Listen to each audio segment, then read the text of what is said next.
오늘 본문 이전에 우리가 보았던 그 3장 초반에서는요, 하나님께로부터 난 자들, 하나님의 아들들, 하나님의 자녀들 안에 그 하나님의 본성이라는 그 하나님의 씨앗을 하나님께서 심으셨다. 이런 이야기를 했어요. 하나님의 씨앗이 곧 하나님의 본성이고, 그 하나님의 본성을 하나님의 자녀들에게 하나님께서 직접 오셔서 그 하나님이 누구신가 하는 것을 우리에게 심어주셨다는 거죠. 그래서 하나님의 본성, 그 하나님의 씨앗이 우리 안에 거하기 때문에 이제는 우리가 스스로 내 존재를 증명하려고 하는 자가 아니라 그 스스로를 드러내려고 하는 죄와 불법의 종로를 타는 그 존재에서 벗어나서 이제 하나님께서 우리를 무엇라 하시는가 하는 것으로 우리가 나아간다고 우리가 보았어요. 요한일서에서 계속 이야기하는 것은 그리스도께서 우리의 빛 되시고 우리가 그 빛 안에 거할 때 그 빛으로 드러난 우리의 모습을 우리가 발견할 수 있다. 이런 이야기들을 하고 있는 거죠.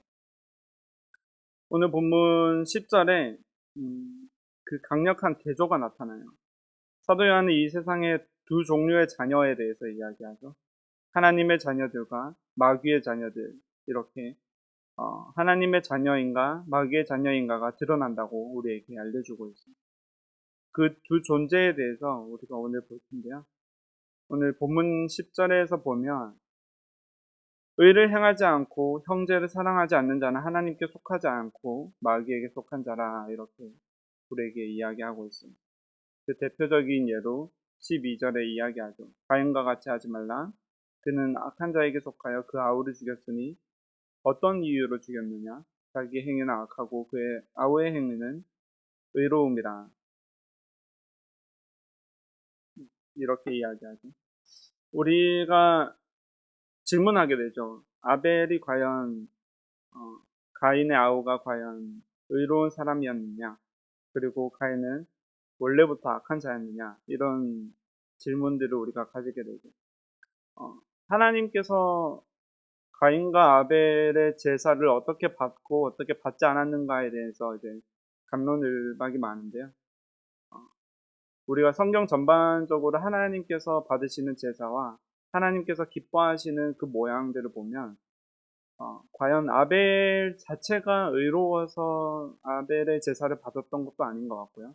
그리고 아벨의 제사가 이제 동물을 드렸기 때문에 그 제사의 모양이 더 나아서 하나님이 받으신 것도 아니라는 것을 우리가 발견할 수 있게 돼요.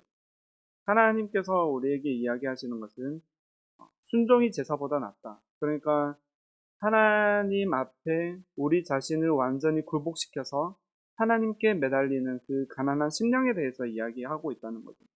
그 존재적인 순종에 대해서 이야기하고 있다는 거예요. 그러나 가인은 자기의 행위와 가치를 스스로 결정하고 드러내고 싶어 하는 자였어요. 그래서 안색이 변하였다라고 창세기에서 이야기하죠.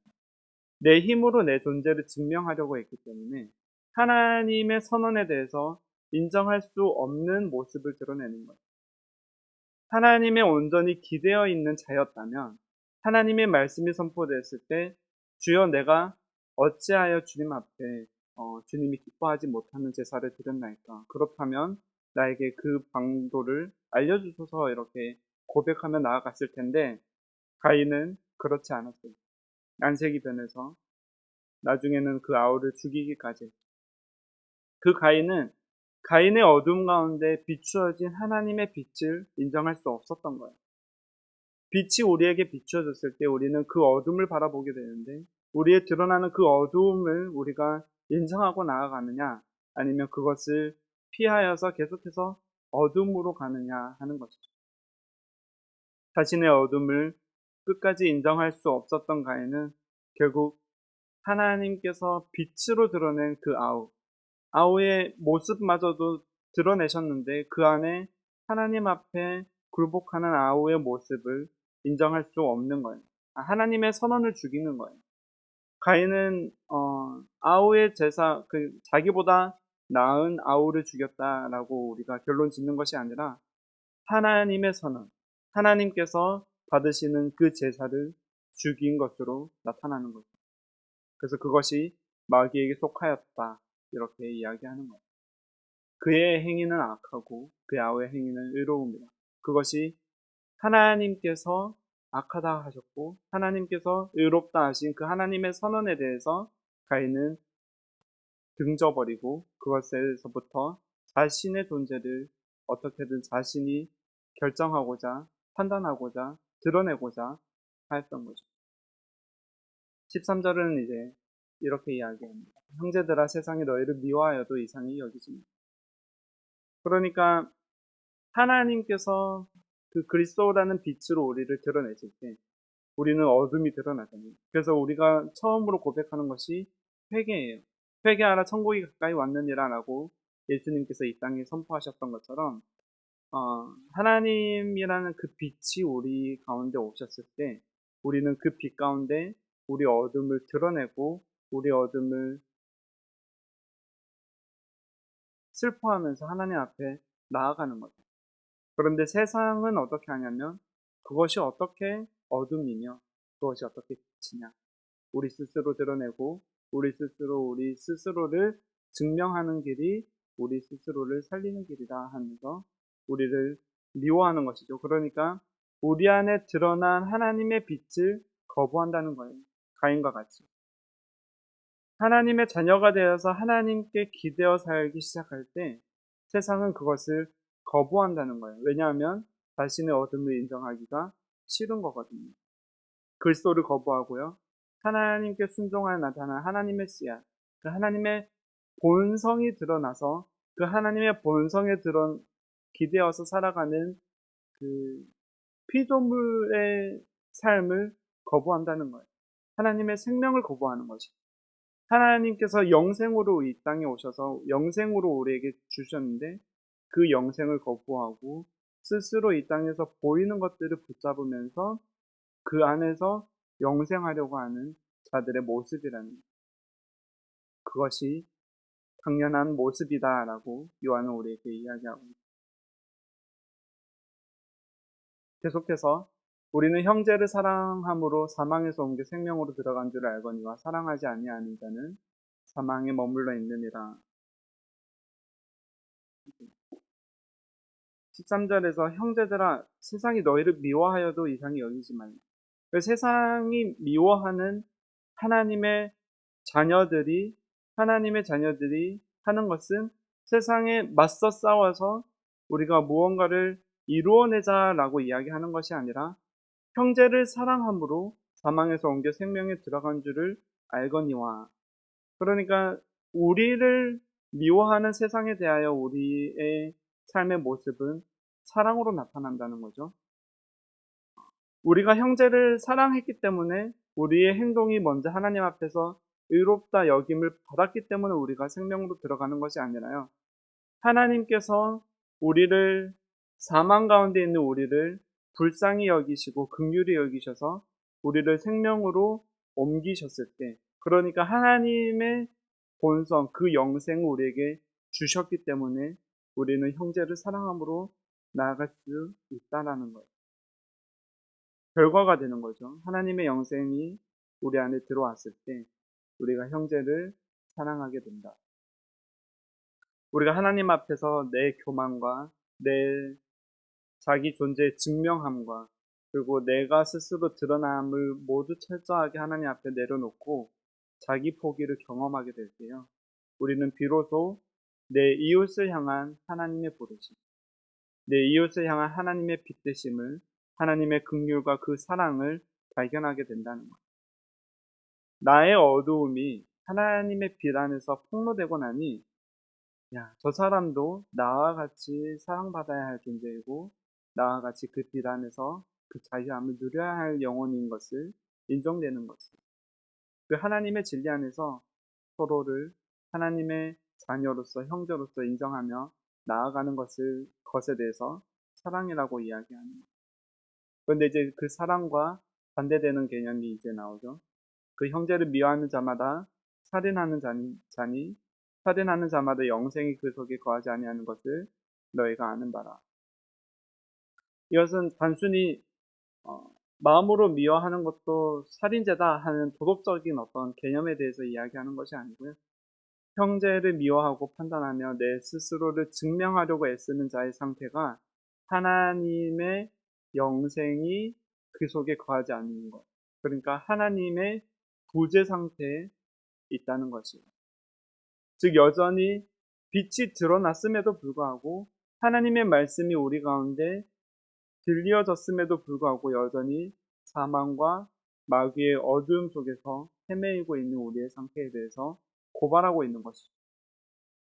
가인이 하나님의 임재를 거부하고요. 하나님의 판단, 하나님의 결론을 거부하고 아울을 죽임으로써 계속해서 그 죄의 고리 가운데 방황하고 헤매이며 하나님, 내 죄가 그렇게 큽니까? 하면서 하나님께 따져들면서 그렇게 살았던 인생과 같이 하나님의 영생이 우리 가운데 없을 때, 그러니까 하나님의 본성이, 하나님의 성품이 우리 안에 들어오는 것을 우리가 막아서고 살아갈 때 우리는 미워하는 자요, 살인하는 자라는 거예요.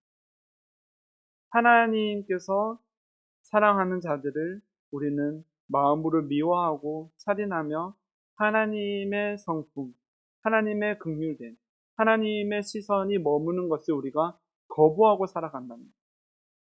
형제를 미워하는 자, 곧 형제를 살인하는 자는요, 하나님의 부재로 인해서, 내 안에 있는 하나님의 부재로 인해서 하나님이 거하는 곳을 바라보지 못하는 상태가 된다는 거예요. 하나님의 마음을 거부하고 살아간다는 거예요. 그러니까 하나님께서 우리 마음에 오셔서 우리를 자녀 삼으셨을 때 우리가 하나님의 자녀로서 나아가느냐 아니면 여전히 마귀에 속한 자로 살아가느냐에 대한 이야기는요. 하나님의 본성이 우리 안에 어떻게 드러나는가? 하나님의 본성이 우리 안에 들어왔을 때 우리와 비단에서 어떻게 철저하게 나 스스로를 하나님 앞에 굴복시켜 하나님 앞에 순종하며 나아가는가에 대해서 우리에게 이야기한다는 거예요. 주님의 영생이, 하나님의 본성이 우리 안에 들어와서 우리를 만지실 때요.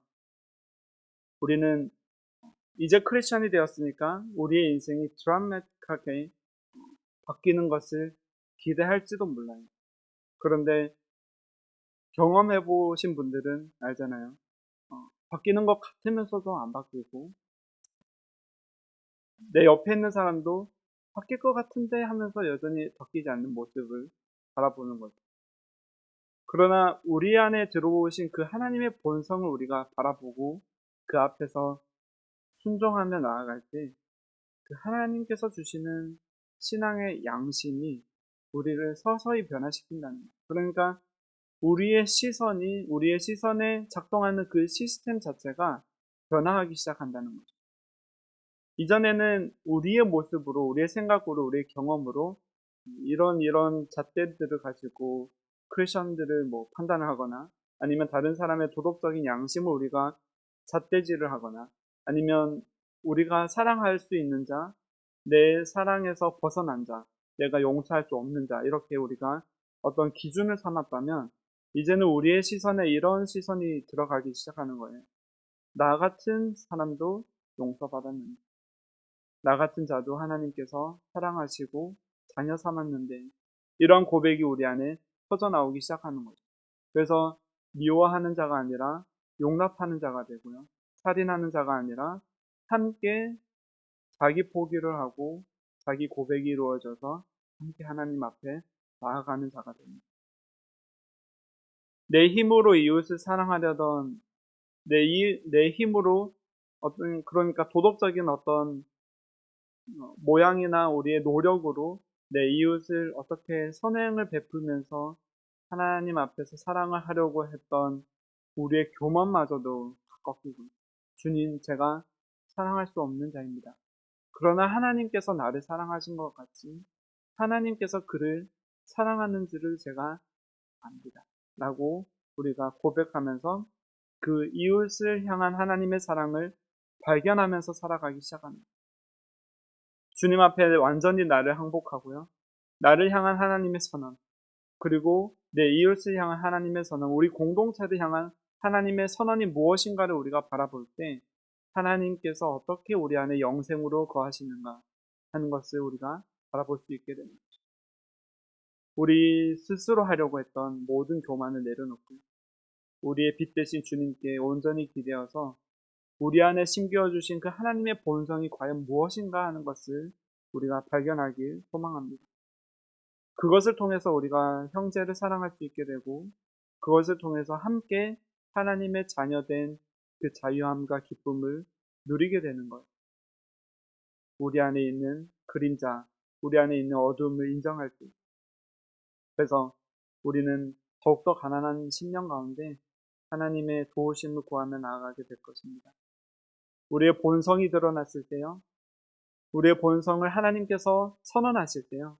그 하나님의 말씀을 막아버리고 어떻게든 내 귀에 들리는 달콤한 것들을 찾아내려고 하는 것이 아니라 하나님 앞에 온전히 겸손함으로 솔직함으로 나아가서 내 자아를 인정하고 아벨을 죽이는 자가 아니라 십자가 앞에서 나를 죽이고 내 안에 살아계시는 예수 그리스도를 바라보면서 그 예수님이 살아내시는 예수님이 살아나는 그래서 그 하나님의 사랑이 내 안에 살아나고 그 하나님의 사랑이 내 이웃에게 살아나는 것을 함께 기뻐하는 우리의 인생이 되고 우리 공동체 되기를 기대합니다.